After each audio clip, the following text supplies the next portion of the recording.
अखिलेश निषाद जलवंशी राज धूसिया टोला सजल बा पंडाल बड़ा है बिहो, सजल बा पंडाल बड़ा है बिहो। अवतारी माई पसंद बिहो, धन होई दर्शन करी जे भी हो, धन होई दर्शन करी जे भी हो। अवतारी माई पसंद बिहो,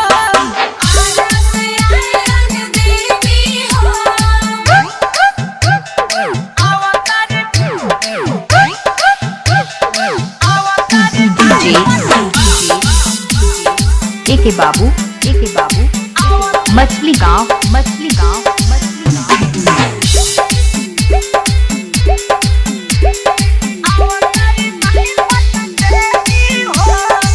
कंवरू कमछिया से रहस बोलवाले धावल माई चली अइली। दिहली उधारी मस्तक फारी कंगन अपन देखवली।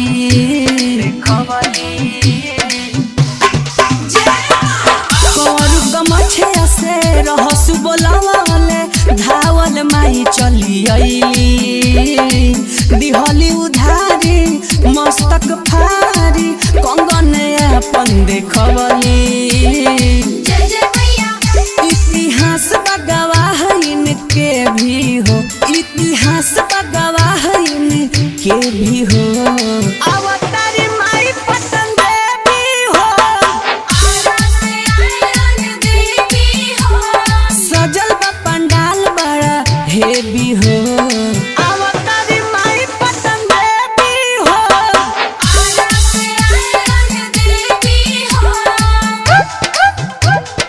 अवतारी माई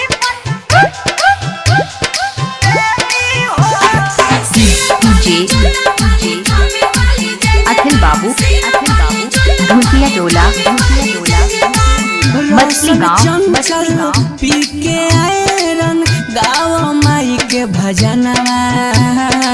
सिरवा नवावो दुखवा सुनावो राजू राजा पूजा चरणवा। महाराजगंज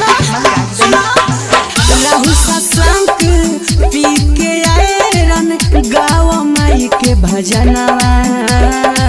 सिरवा नवावो दुखवा सुनावो आयुष पूजा चरणवा। मिली बारा शादी में जो ले भी हो, मिली बारा शादी में जो ले भी हो। अवतारी माई पसंद भी हो,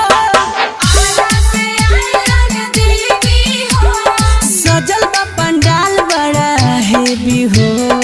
अवतारी माई पसंद भी हो। Mobile number 73 070 49 084।